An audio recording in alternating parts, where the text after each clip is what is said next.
Pemirsa, sejauh ini rencana kebijakan pembatasan kegiatan masyarakat (PKM) yang dicetuskan pemerintah Kota Denpasar disambut baik sejumlah elit politik. Gubernur Bali Wayan Koster menilai kebijakan itu baik menjadi landasan hukum dalam menangani COVID-19 di Provinsi Bali.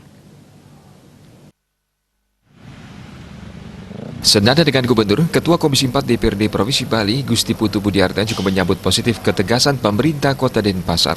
Budiarta menilai penerapan PKM di Denpasar masuk akal dalam rangka menanggulangi COVID-19.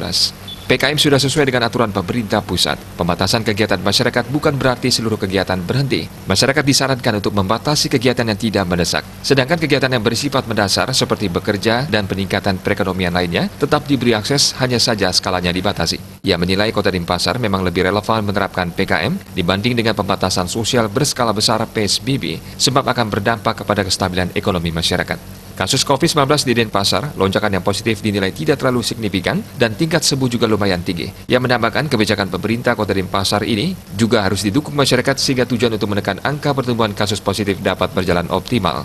Pemerintah Kota Denpasar akan menerapkan PKM pada 15 Mei 2020. Terdapat 16 titik yang akan menjadi pos pemantauan masyarakat, diantaranya pos induk di Umanyar Ubung, Jalan Ahmad Yani, Jalan Mahendra-Nata, Jalan Gunung Salak, Perempatan Caturmuka, Jalan Imam Bonjol, Jalan Pulau Galang, Jalan Profesor Ida Bagus Mantra, Jalan Antasura, Jalan Trengguli, Pos Polisi Topati, Jalan Diponegoro, dan Jalan Gatot Subroto.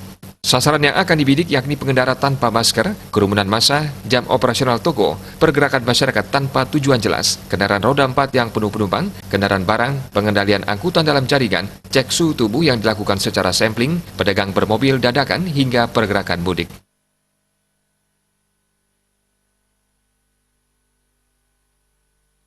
Wartawan Denpos